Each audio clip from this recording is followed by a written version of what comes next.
semuanya. Tetap sehat, tetap semangat, jaga kesehatan. Terima kasih buat semua orang yang telah mendukung Aisyah Sitorus Official sampai detik ini, sampai video ini tayang. Dan bagi teman-teman yang lihat video ini yang belum subscribe, sekarang juga subscribe dan bunyikan loncengnya supaya terus dapat notifikasi baru dari Aisyah Sitorus Official. Nah, kali ini mungkin biasanya di konten-konten aku sebelumnya itu banyak banget teman-teman yang kasih saran, kasih masukan, banyak sekali.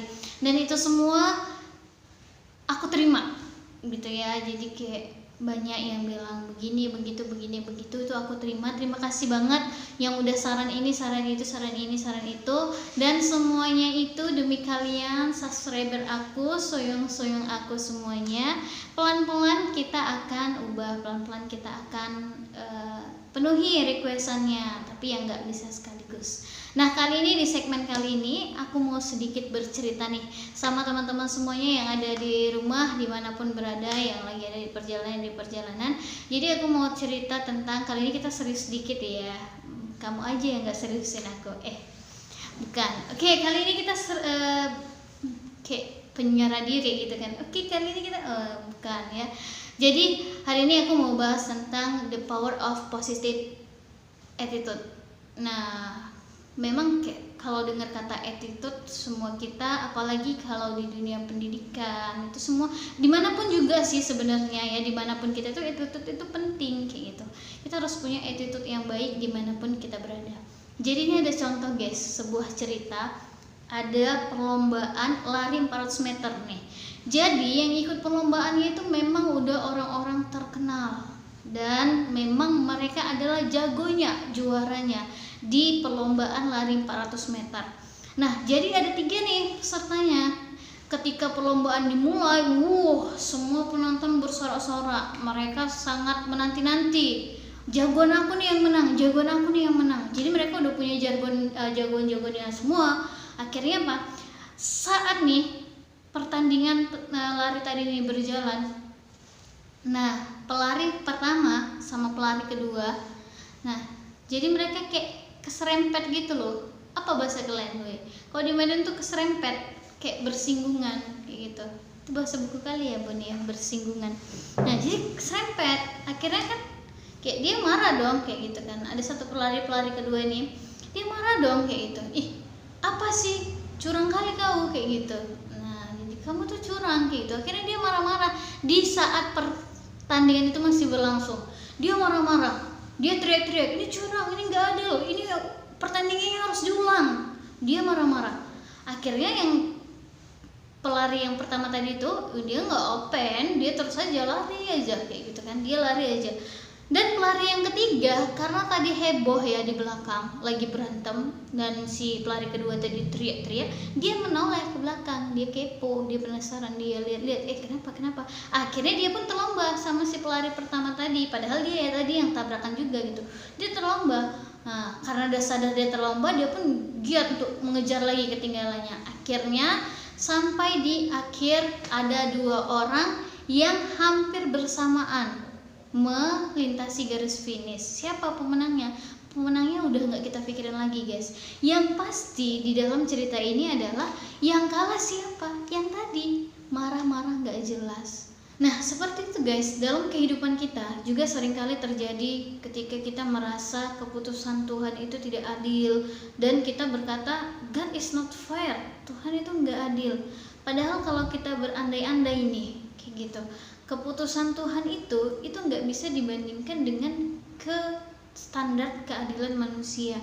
Misal nih, aku tanya sama teman-teman semuanya. Jadi ini teman-teman semuanya posisikan bahwa ini adalah teman-teman yang diberi kepercayaan untuk mengambil keputusan. Jadi ada seorang petani, dia berharap bahwasanya semoga turun hujan supaya tanaman-tanaman sawahku itu nggak mati. Jadi perairannya itu masih bagus. Sementara di pihak lain itu ada permintaan yang saling kontradiksi. Ada anak kecil yang meminta bahwa saya jangan sampai turun hujan karena gentengnya bocor agar dia tidak kehujanan. Nah, apa yang kita lakukan? Kalau ini dibuat untuk permintaan kepada Tuhan, itu adalah hal yang mudah untuk Tuhan. Dia bisa aja hujan di lain pihak dan di lain pihaknya lagi nggak hujan, atau dia bisa saja mengirim orang yang berbaik hati untuk menolong si anak kecil tadi supaya dia tidak kehujanan lagi. Itu adalah hal yang mudah untuk Tuhan. Nah, contoh lain, misal ini ada si anak, si bapak yang kehilangan anaknya karena dibunuh narapidana.